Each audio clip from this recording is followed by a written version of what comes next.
Hello, and welcome to my last video journal. That was me wiping a tear. This one is on the 1990s, and I watched Scream, because I have not seen it before, so I figured it'd be a good time to watch it. So I'm just going to get right into it, because I usually talk a lot.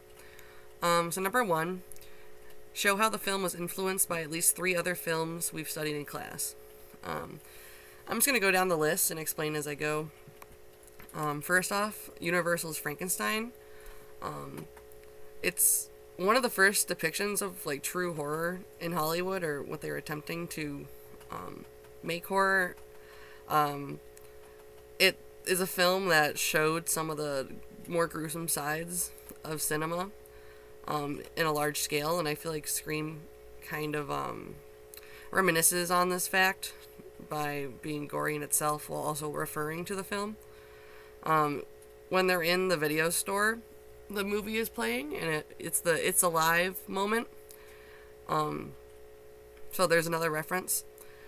I'd also say Edison's Frankenstein and films of the 1920s, they have that an idea of progressivism that they're discussing. And inside Scream's case, they're warning about the desensitization to violence.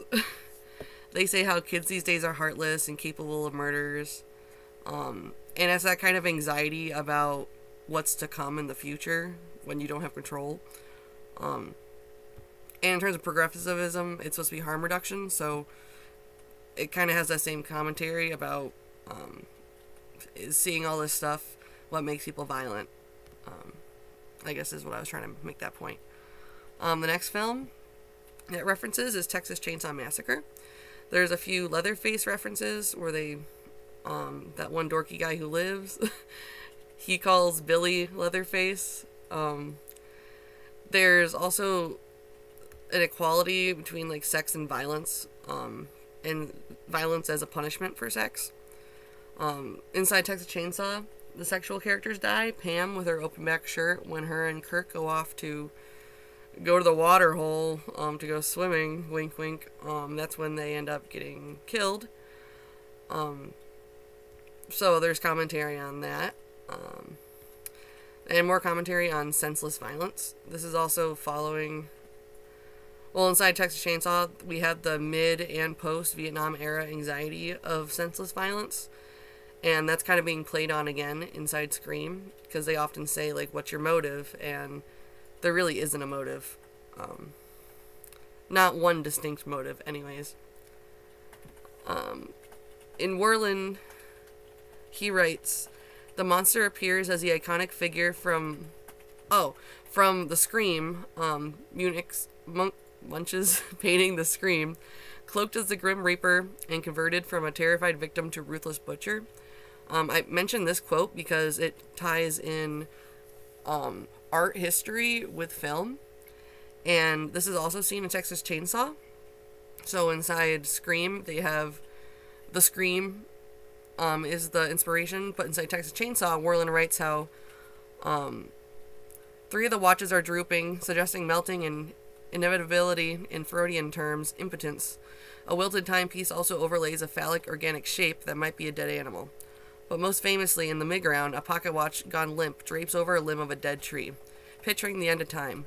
Hooper alludes to Dolly's painting when Kirk and Pam pass a ripped blue tent pitched beside a bare tree hung with metal household objects. So both films have this inspiration from art history and surrealist art. That's from Kindle location 2989. And the first quote is from 1580. The next film that is referenced is Halloween. I still haven't fully seen Halloween. I should have probably watched it, but I went with the other film that was that option, but it's still on my watch list. But I do know that they discuss Jamie Lynn Curtis in their conversations. They show many moments from the movie on screen at the party, and during the final action scene. And there's moments of, parallel between the inline action of Scream and the film that they're watching, which is kind of fun. And Halloween also has, they discuss the sexual themes in movies. Scream has an omission of nudity, which is notable. But they talk a lot about Jamie Lee Curtis's body inside the movie and how she's a virgin, so that kind of ties in. And it also, Halloween, I think, relates to this movie in a way that it's more female friendly, with a female protagonist and also one who survives and has power, while also discussing the fetishization and sexualization of women and how that ties into victimhood. The next film that is referenced is Psycho. Several times there's Norman Bates references. Inside Billy, we see a Freudian mama's boy trope as like the whole reason for him killing people and torturing Sydney is because he thinks her mom was like a quote unquote slut, and she broke up his family. So there's that anxiety and resentment towards sex and sexual women. They both discuss this like psychosexual equation between a woman's value and her right to life when considering her virginity and purity. And also, when Norman Bates kills, what's her name? Marion, I think, in the shower, he's stabbing her, or you can look at that as penetrating, the in and out motion, with a knife, which is how she dies. And similarly in Scream, most of the killings are, especially the ones against women, are through stabbing motions. So there's that kind of penetration and violence motif. And Werlin mentions how Scream opens with a sly allusion to Psycho, in which popular star Drew Barrymore, the apparent protagonist, quickly succumbs to a grisly death. So that's another stylistic tie between the two. The next film that inspired, I think, the movie was Silence of the Lambs, which, let me just make sure that came out before this. Anyways, that was 91. Yeah, that came out before. I think that the female protagonist, Clarice, as someone with power and who's intelligent, you could kind of see that in the female characters in this movie, as well as the reporter. She's kind of like a hero in the end. That kind of reminds me of the interrogational, like, police genre that you see in Silence of the Lambs. The title also, Scream, to me reminds me of like the iconic quote from Hannibal Lecter where he says, "Have they stopped screaming, Clarice?" So there's this focus on screaming and victimization. The screaming that she hears, I think, when she's trying to fall asleep, when she thinks about the people she can't save. And this idea of lambs being led to slaughter manifests in Scream because in ways that everyone is fascinated by the killings and wishes that they could also be the killer. For example, the principal, he puts on the mask after just telling people that they're heartless for doing so. So we're all in danger in a way, but usually we're too distracted or fascinated by the danger to stop it.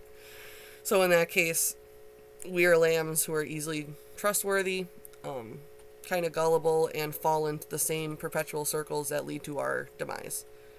And you can see that too in the youthful killers in Scream, because they end up dying themselves, brought on their own destruction and perpetuated that violence through the media that they were consuming and fascinated with.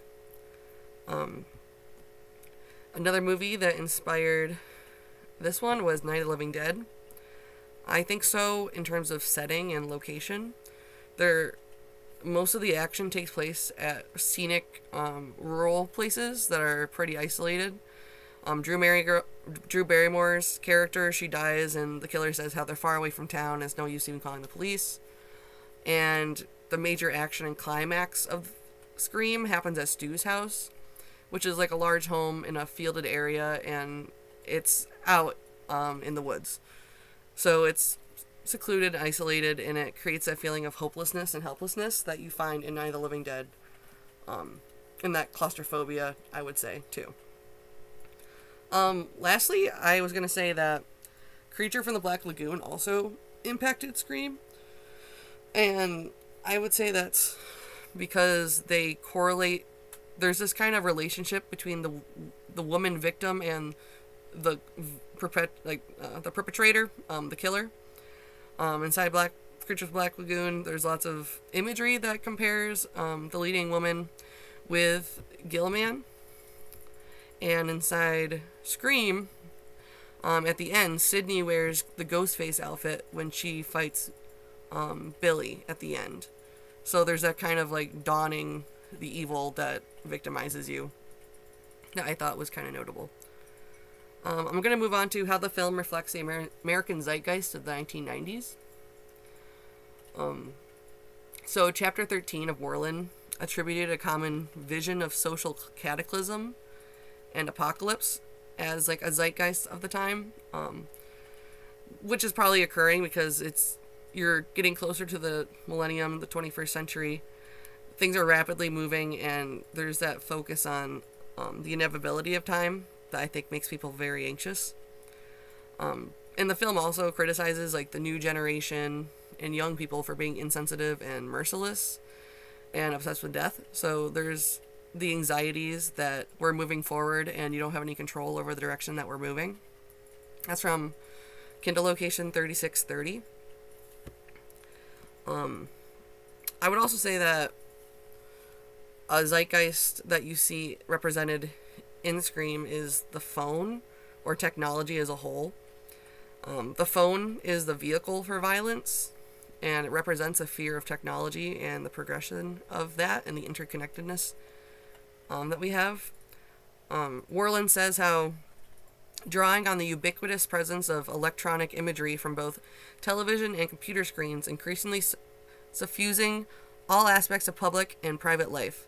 That is, all this techno-utopian dazzle might harbor implications darker than those claimed by the relentlessly cheerful promises of advertising and consumer culture had been indicated by the Millennium Spheres of the Y2K bug.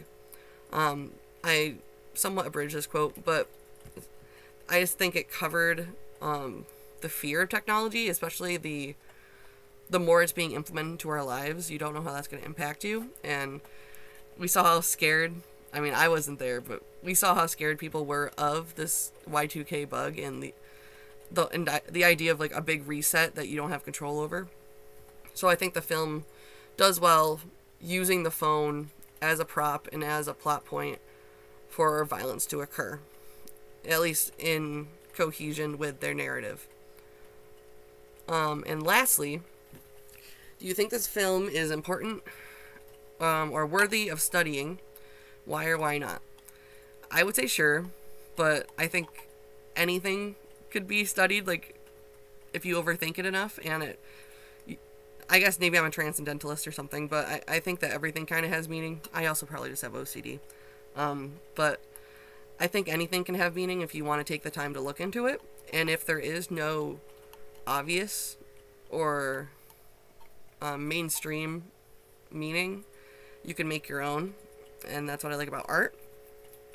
But I do think that the film discusses political and social problems such as gender and sexuality and violence, and implications of sex, as well as the effect of media on consumers.